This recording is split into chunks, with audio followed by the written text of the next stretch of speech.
Hi friends, இப்போ பார்த்தீங்கன்னா இந்தியாவுக்கும் பாகிஸ்தானுக்குமான மேட்ச்சு. இந்த மேட்சோடைய ஃபுல் அனாலிசிஸ், ட்ரீம் டீமுக்கு எந்தெந்த பிளேயர் வருவாங்க, கிராண்ட் லீக்கு எந்தெந்த மாதிரி பிளேயரை நம்ம அதில் ரிஸ்க்காக எடுக்கணும், அது மாதிரி சிவிசி ஆப்ஷனை எப்படி ட்ரை பண்ணலாம், அதே மாதிரி இன்னிங்ஸ் வைஸ் எந்தெந்த பிளேயர் வந்து எடுக்கணும், அதே மாதிரி கேட்டகரி வைஸ் எந்தெந்த பிளேயரை ரிஸ்க்காக லீவ் பண்ணலாம், எத்தனை பேரை எடுக்கணும் அப்படிங்கிறதையும் இந்த வீடியோவில் ஃபுல்லாக சொல்லியிருக்கிறோம். ஸோ வீடியோவை ஸ்கிப் பண்ணாமல் இந்த வென்யூட பிச் ரிப்போர்ட் ப்ராக்ரஷன் எந்தெந்த மாதிரி இருந்திருக்கு அப்படிங்கிறத இதே வீடியோவில் சொல்லியிருக்கிறோம். ஸோ இங்கே டோட்டலாக 99 மேட்சஸ் ப்ளே பண்ணதில் போத் இன்னிங்ஸும் ஈக்குவலாக வின் பண்ணியிருக்கிறாங்க. அதே மாதிரி பார்த்தீங்கன்னா பிலோ ஸ்கோர் 150 தான் அதிகமாக இங்கே ரெஜிஸ்டர் ஆயிருக்கு. 150 to 169 வந்து 25 டைம்ஸ், மேக்ஸிமம் 150 to 170 தான் இங்கே ரெஜிஸ்டர் அதிகமாக ஆயிருக்கு. ஆவரேஜ் ஸ்கோராகவும் இருந்திருக்கு. ஹை ஸ்கோர் 212வும் லோ ஸ்கோர் 55க்கும் அலவுட் ஆயிருக்காங்க. அதே மாதிரி இங்க நடந்த ரீசன்ட் மேட்சஸ்ல பாத்தீங்கன்னா, இப்போ நடந்த ரீசன்ட் மேட்சஸ்ல ஆவரேஜ் ஸ்கோரே 160 தான் ஸ்கோர் பண்ணியிருக்கிறாங்க. ஆனா இதுல எப்பவுமே இதுல வந்து இந்தியா வந்து ஃபர்ஸ்ட் பேட்டிங் வந்து பிடிக்கல. ஸோ ஃபர்ஸ்ட் பேட்டிங் இந்தியா பிடிச்சாங்கன்னா எப்படியும் ஒரு 180 வரைக்கும் ஸ்கோர் பண்றதுக்கான வாய்ப்பு வந்து இங்க இருக்கும். மேக்ஸிமம் பாத்தீங்கன்னா இங்க நடந்த ரீசன்ட் மேட்சஸ்ல ஸ்பின்னர்ஸ் 36ம் ஃபேசர்ஸ் 28ம் எடுத்திருக்காங்க. ஃபர்ஸ்ட் இன்னிங்ஸ்ல போடுற ஸ்பின்னர்ஸுக்குமே இங்க பிச்சு சப்போர்ட் ஆகுது.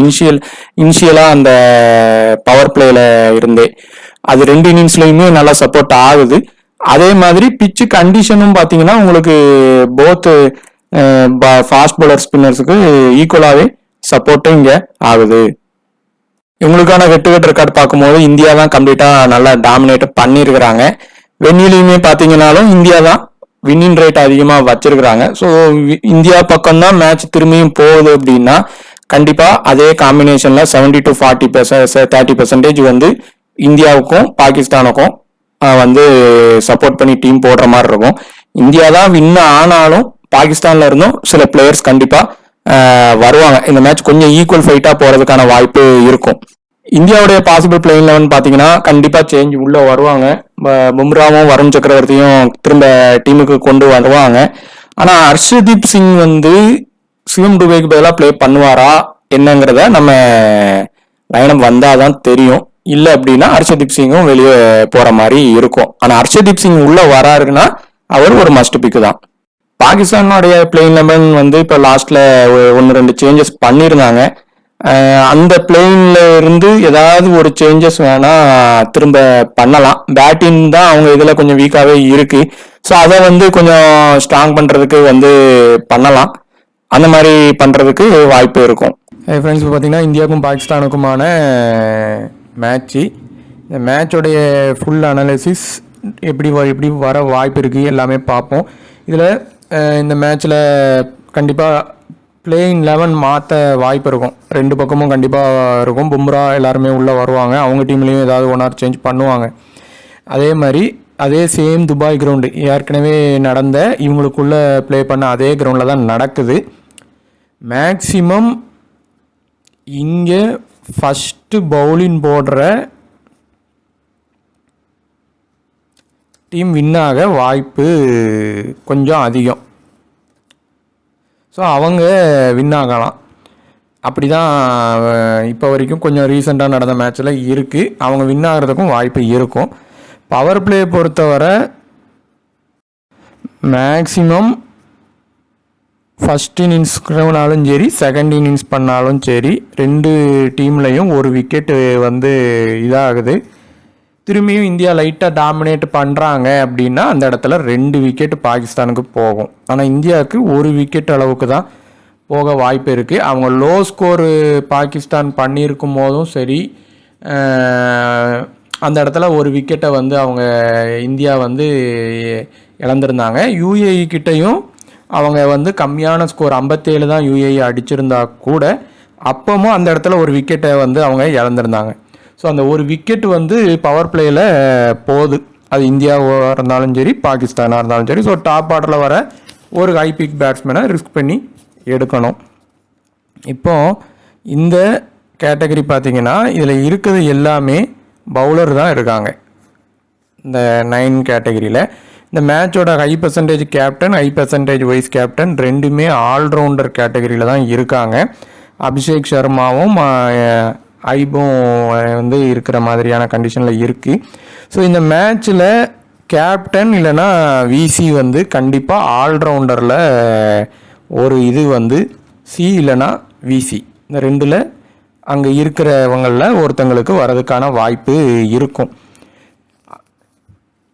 ஸோ இப்போ இந்த கேட்டகரி பொறுத்தவரை இப்போ இதில் ஹாரிஸ் ராஃப் வந்து இந்த இடத்துல இருந்து கீழே உள்ள கேட்டகரிக்கு மூவ் ஆகிட்டார்.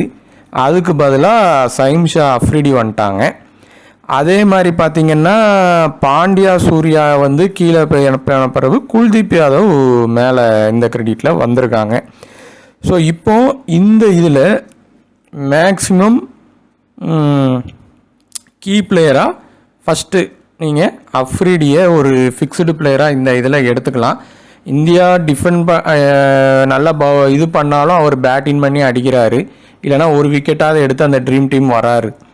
ஸோ மேக்ஸிமம் ஃபஸ்ட்டு பவுலிங் பண்ணால் நல்ல பாயிண்ட் எடுப்பார், இல்லை ஒரு ட்ரீம் டீம் அந்த மாதிரி வர வாய்ப்பு இருக்கும் இந்த மேட்சை பொறுத்த வர. அடுத்து பார்த்தீங்கன்னா பும்ரா குல்தீப் யாதவ். இந்த இதில் இப்போ பும்ரா வராங்கன்னா கண்டிப்பாக 75% மேலே வருவாங்க, இல்லை 50 to 75 இருப்பாங்க. ஸோ பும்ரா வந்தாங்கன்னா கண்டிப்பாக அந்த இனிஷியல் ஸ்டேஜில் அவருக்கு ஒரு விக்கெட் கிடைக்கும், லாஸ்ட்டில் ஒரு விக்கெட் எடுக்க வாய்ப்பு இருக்கும்.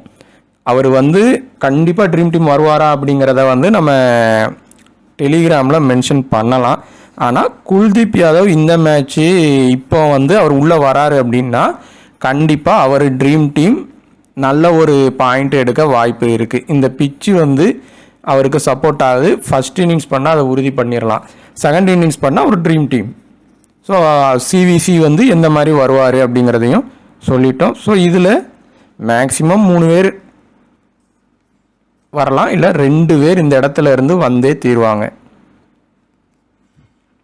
ஆனால் அவங்க பாகிஸ்தான்காரங்க பும்ராவோட விக்கெட்டை கொடுத்துடக்கூடாதுன்னு கொஞ்சம் கவனமாக விளையாடுவாங்க, அடிக்கக்கூட போகாமல். அப்படின்னா ஒரு விக்கெட் ஃபால் கிடைக்காம போயிருச்சுன்னா அது பாண்டியாவுக்கும் வேற ஒரு பவுலருக்கும் அந்த விக்கெட்டானது போகும்.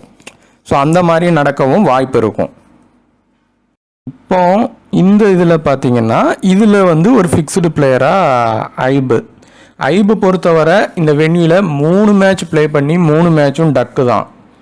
அவர் பேட்டிங் பெர்ஃபார்மன்ஸ் சுத்தமாக பண்ணவே இல்லை, அவரால் பண்ண இந்த இதில் முடியலன்னாலும் பவுலிங்கில் 1-2 விக்கெட் எடுக்காரு. பவர் பிளேலையே போடுறாங்க, அப்போ ஒரு விக்கெட்டும் பின்னாடி வந்து ஒரு விக்கெட்டும் எடுத்துடுறாரு. ஸோ இந்த மேட்ச்சு அவர் வந்து கொஞ்சமாவது பேட்டிங் பண்ண வாய்ப்பு இருக்கும். ஒரு பேட்டிங் பண்ணி ஒரு விக்கெட் எடுக்க கண்டிப்பாக வாய்ப்பு இருக்கும். ஸோ ஒரு ஃபிக்ஸ்டு பிளேயராக அவரை நீங்கள் டீமில் எடுத்துடலாம்.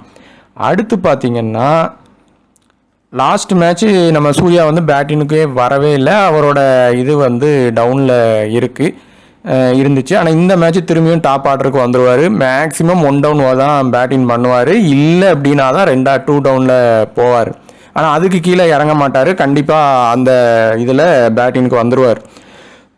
ஸோ இந்த இதில் பார்க்கும்போது சூரியகுமார் யாதவ் வந்து ஒரு சின்னதாவது ட்ரீம் டீம் வர வாய்ப்பு இருக்குது. அது மேக்ஸிமம் வந்து கண்டிப்பாக, ஏன்னா சூரியகுமார் யாதவ் வந்து லாஸ்ட் மேட்ச்சு ப்ளே பண்ணவே வரலை. அதே மாதிரி கில்லு 2 மேட்சாக பெர்ஃபார்மன்ஸும் பண்ணலை. ஸோ இந்த 2ல் கண்டிப்பாக ஒருத்தங்க உறுதியாக ட்ரீம் டீம் வருவாங்க, நல்ல பாயிண்ட்டோட அதுவும் வந்துடுவாங்க. அடுத்து பார்த்திங்கன்னா அக்சர் பட்டேல் பொறுத்தவரை இந்த மேட்ச் பவுலிங்கில் அவரால் ஒரு விக்கெட் வரைக்கும் எடுக்க முடியும். அது போக அவர் பேட்டிங்கில் எவ்வளோ பண்ணுறாருங்கிறதுல தான் அவர் ட்ரீம் டீம் வருவாரா மாட்டாரான்ட்டு இருக்கும். ஸோ இந்த இதில் இருந்து ரிஸ்க்காக எடுத்தால் ஒரு பிளேயர் ஐபு, கொஞ்சம் சேஃபாக எடுத்திங்கன்னா சூர்யா. ஸோ இந்த 2 பேரில் கண்டிப்பாக 2 பேரும் வருவாங்க, இல்லை ஒருத்தங்க உறுதியாக ட்ரீம் டீம் வந்துடுவாங்க. இந்த கேட்டகரியில் வந்து பிளேயர்ஸ் வந்து சிவிசி வர்றதுக்கான வாய்ப்பு அதிகமாக இருக்கும். இந்த இதில் இருக்கிற கேட்டகரியில் இருக்கிற பிளேயர்ஸ் அதில் ஃபஸ்ட்டு நம்ம பாகிஸ்தான் பக்கம் இருக்கிற பிளேயரை பார்ப்போம். எந்த பிளேயரை நம்ம எடுத்தோம்னா இந்தியா டீம் எடுத்தாலும் அவங்க பெர்ஃபார்மன்ஸ் பண்ணும்போது நம்ம ரேங்க் கூடும் அப்படின்னு பார்க்கும்போது, ஆனால் முகமது ஹாரிஸை வந்து லைனப்பில் செக் பண்ணிக்கிங்க. லாஸ்ட்டில் அவர் எந்த லைனப்பில் வராரு அப்படிங்கிறத மற்ற சைட்லேயும் சரி ட்ரீம் 11 ஆப்லேயும் சரி எதுலனாலும் செக் பண்ணுங்கள். கொஞ்சம் 2 டவுனில் வராரு இல்லை 1 டவுனில் தான் வராரு அப்படின்னா கண்டிப்பாக ட்ரீம் டீம் வருவார், நல்ல பாயிண்டோடு வருவார், ஒரு நல்ல பாயிண்ட் எடுப்பார். சப்போஸ் அந்த இடத்துல அவர் வரல அப்படின்னா இல்லை லைனப்பில் பின்னாடி போயிட்டாரு, ஆப்பர்ச்சுனிட்டியே வராது அந்த மாதிரி அப்படி ஆகுது அப்படின்னா ஃபர்கான் வந்து ட்ரீம் டீம் வந்துடுவார். இதுதான் அந்த அவங்களுக்கான ரொட்டேஷன் பிக். இதே இது அவர் 1 டவுனில் இருக்காருன்னா ஃபர்கானை விட எம் ஹாரிஸ் வர்றதுக்கான வாய்ப்பாயிரும். 2 பேருக்குமான ரொட்டேஷன் பிக்கை ட்ரை பண்ணி பார்க்கலாம். ஆனால் 2ல் ஒருத்தங்க உறுதியாக ட்ரீம் டீம் வந்துடுவாங்க. அடுத்து கில்லு பார்த்தீங்கன்னா 2 மேட்சும் ஃப்ளாப்பு. ஸோ இந்த மேட்ச் அவர் பெர்ஃபார்மன்ஸ் பண்ணால் கண்டிப்பாக வாய்ப்பு இருக்கும். சேஸின் பண்ணுறாங்கன்னா கில்லு வந்து கொஞ்சம் பெர்ஃபார்மன்ஸ் பண்ண வாய்ப்பு இருக்கும் ஃபர்ஸ்ட் பேட்டினை விட. ஸோ ஆனால் எப்படியும் ட்ரீம் டீம் வந்து வந்துடுவார். கில்லு வர வாய்ப்பு அதிகமாக தான் இருக்குது. லாஸ்ட் மேட்சும் ஃபெயிலியர், அதுக்கு முந்தின மேட்சும் ஃபெயிலியர். ஸோ வர வாய்ப்பு இருக்கும். அடுத்து பார்த்தீங்கன்னா பாண்டியா வந்து இந்த மேட்சோட ஃபிக்ஸ்டு பிளேயரு. ஒரு சிவிசி ஆப்ஷன் இருக்குது. ஸோ அவரை ட்ரை பண்ணி பாருங்கள் சிவிசி ஆப்ஷனோட.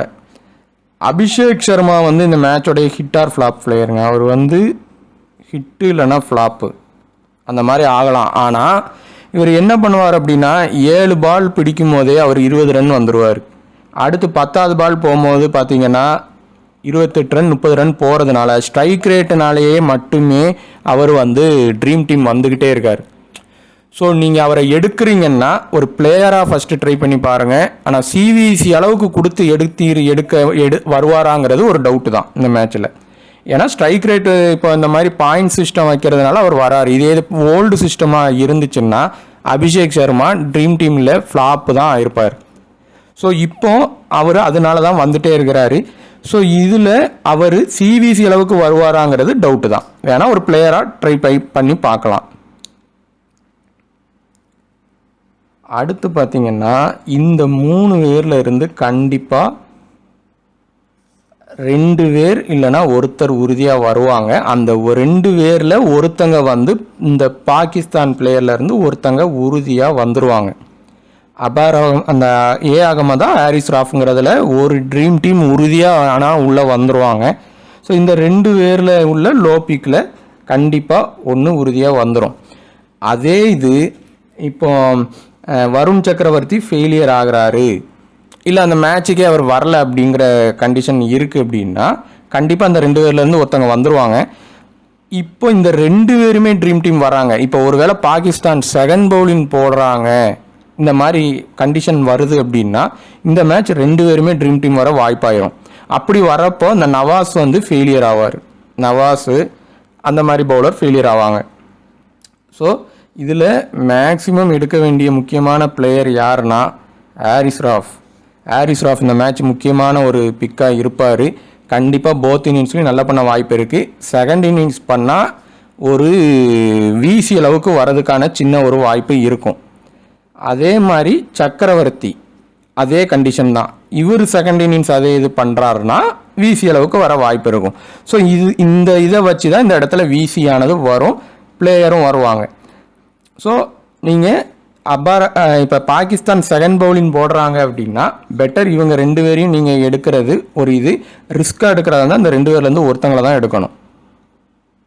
சஞ்சு சாம்சனோட பேட்டிங் லைனப் திரும்பியும் டவுனில் போக வாய்ப்பு இருக்கும். மேபி திலக் வர்மாவுக்கு முன்னாடி இறங்கலாம், இல்லைன்னா பாண்டியாவுக்கு அடுத்து இறங்குற மாதிரி வரும்.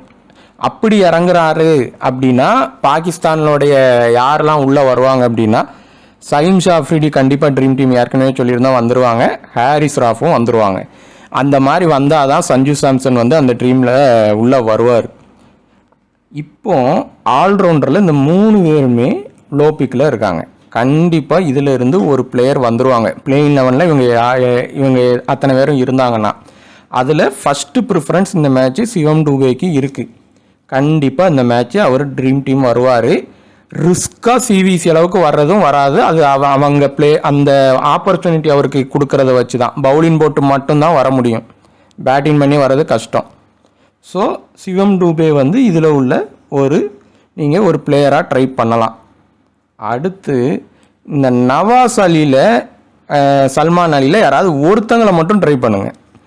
இப்போ சப்போஸ் டூபை டீம்லேயே இல்லை அப்படின்னா இந்த 2 பேர்லேருந்து ஒருத்தங்க உறுதியாக ட்ரீம் டீம் வருவாங்க. பெட்டர் நீங்கள் சல்மானை ட்ரை பண்ணலாம். ஆனால் அவருக்கு இங்கே வென்யூ புவராக தான் இருக்குது. லாஸ்ட் மேட்ச் கூட ஒரு ஓவர் போட்டார், 1 to 2 ஓவருக்குள்ளே போட்டார். நவாஸும் தொடர்ச்சியாக ஃபெயிலியர் ஆகிறார். ஸோ இவங்களுக்குள்ளே அந்த ரொட்டேஷன் பண்ணியே ட்ரை பண்ணுங்கள். ஸோ நவாஸா அலியாங்கிறதுல ட்ரை பண்ணுங்கள். டூபே இல்லைன்னா, டூபே இருந்தால் டூபே வந்து ட்ரீம் டீமில் வந்துடுவார். ஸோ இதில் இருந்து ஆல்ரவுண்டர்லேருந்து நீங்கள் 2 பிக்கு எடுக்கலாமான்னா எடுக்கலாம். ஆனால் கீழே உள்ள அபார் அகமது ஃபெயிலியர் ஆவார். ஸோ அந்த மாதிரி தான் நீங்கள் அந்த பிளேயரை மிஸ் பண்ணுற மாதிரியான கண்டிஷன் வரும். ஸோ இந்த கேட்டகரியில் இருந்தே மொத்தமாக 2 இல்லைனா 1 பிளேயர் உள்ள கண்டிப்பாக ஆனால் வந்துடுவாங்க. இப்போ அப்போ சொன்ன அதே கண்டிஷன் தான். முகமது ஹாரிஸ் வந்து லைனப்பில் டவுனில் தான் இருக்காருன்னா ஃபர்கான் ஃபர்ஸ்ட் இன்னிங்ஸ் பண்ணால் டிடிபிக்கு இல்லை சின்ன பாயிண்ட் எடுத்தாவது வந்துடுவார். இது வந்து ஃபிக்ஸ்டாக இந்த மாதிரி போகும்.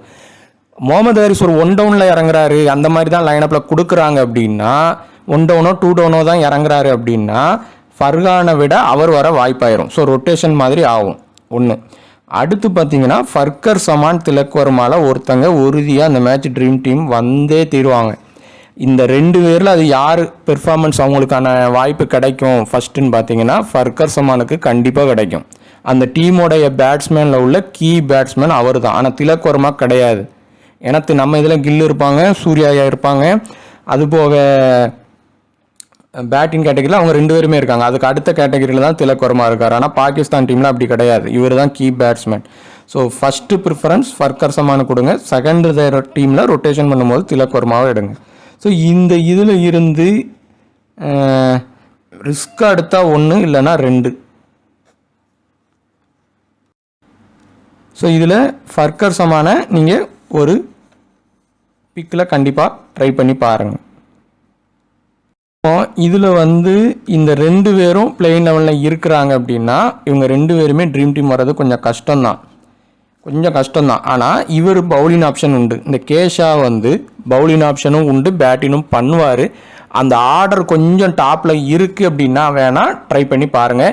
விக்கெட்டு எப்போமெல்லாம் பாகிஸ்தானுக்கு போகுமோ அப்போமெல்லாம் அவர் நின்று ப்ளே பண்ணியிருக்காரு. ஆனால் இந்த வென்யூவில் வந்து அவர் சுத்தமாக ப்ளே பண்ணது இல்லை. ஸோ இந்த 2 பேரில் யாராவது வேணால் ஒருத்தங்களை வேணால் நீங்கள் ரிஸ்க்காக ட்ரை பண்ணலாம். ஆனால் 2 பேரையுமே எடுக்கக்கூடாது. அப்படி நீங்கள் ரிஸ்க்காக எடுக்கிறீங்கன்னா கேஷாவை ட்ரை பண்ணி பார்க்கலாம். ஏன்னா இவருக்கு பவுலிங்கும் உண்டு. சப்போஸ் திடீர்னு பவுலிங் கொடுத்தாலும் கொடுக்கலாம். ஸ்பின்னர் சரியாக பண்ண மாட்டேங்காங்கிற பட்சத்தில் இவருக்கும் கொடுக்கலாம். அந்த மாதிரி நடந்துச்சுன்னா ட்ரை பண்ணி பார்க்கலாம். இல்லை அப்படின்னா இந்த கேட்டகரியை விட்டுட்டு அப்படியே நீங்கள் வேறு பிளேயர் எடுத்துக்கலாம். ஆனால் கேஷாவை எடுக்கிறது பெட்டரான ஆப்ஷன், பவுலிங் ஆப்பர்ச்சுனிட்டி இருக்கும். ஸோ சிவிசி யாருக்கெல்லாம் கொடுக்கலாம் அந்த மாதிரின்னு பார்த்தீங்கன்னா பாகிஸ்தான் போல் ஹாரிஸ் ராஃப் செகண்ட் பவுலிங் போடுறாரு அப்படின்னா விசி அளவுக்கு வரதுக்கு வாய்ப்பு இருக்கும். அபார் அகமது வந்து ஒரு ட்ரீம் டீம் வர்றதுக்கு வாய்ப்பு இருக்கும். செகண்ட் இன்னிங்ஸ் பண்ணுறாங்க அப்படின்னா சின்னதாக. அப்படி அபார் அகமது வந்து கேப்டனோ விசியோ வரணும்னா செகண்ட் இன்னிங்ஸ் போட்டால் மட்டும்தான் வர்றதுக்கான வாய்ப்பு இருக்கும். அதே மாதிரி கில்லுக்கும் ஒரு சின்ன வாய்ப்பு விசி வர ட்ரை பண்ணி பார்க்கலாம். ஹார்திக் பாண்டியா கேப்டன், இந்த மேட்சோட கேப்டன் பிக்கு ஹார்திக் பாண்டியா வர வாய்ப்பு இருக்குது. ஸோ இந்த கேட்டகரியிலேயே சிவிசி ஆப்ஷன் நிறைய பேருக்கு இருக்கிறதுனால சி இல்லைனா விசி இந்த கேட்டகரியில் கண்டிப்பாக ட்ரை பண்ணுங்க. வரதுக்கு 90% வாய்ப்பு இருக்குது. பார்த்தீங்கன்னா பவுலரில் எடுத்துக்கிட்டிங்கன்னா குல்தீப் யாதவ் வர்றதுக்கும் சிவிசி வர்றதுக்கு வாய்ப்பு அதிகமாக இருக்குது. ஸோ அவங்களோட ஒரு பிளேயராக எடுத்து சிவிசி கொடுத்து எடுங்க. போத் இன்னிங்ஸும் வர வாய்ப்பு இருக்குது. ஃபர்ஸ்ட் இன்னிங்ஸ்னால் அவர் தொடர்ச்சியாக இங்கே நல்லா பண்ணியிருக்கிறதுனால அவர் தொடர்ச்சியாக வந்துடலாம். பாகிஸ்தான் கூட நல்லா பண்ணியிருக்கார். ஸோ இந்த வீடியோ பார்த்துட்டு இருக்கிறவங்க ஏதாவது இந்த வீடியோ உங்களுக்கு ஒரு யூஸாக இருந்துச்சுன்னா கண்டிப்பாக ஷேர் பண்ணி சப்போர்ட் பண்ணுங்கள். டெலிகிராமில் ஜாயின் பண்ணிக்கிடுங்க. தேங்க்யூ.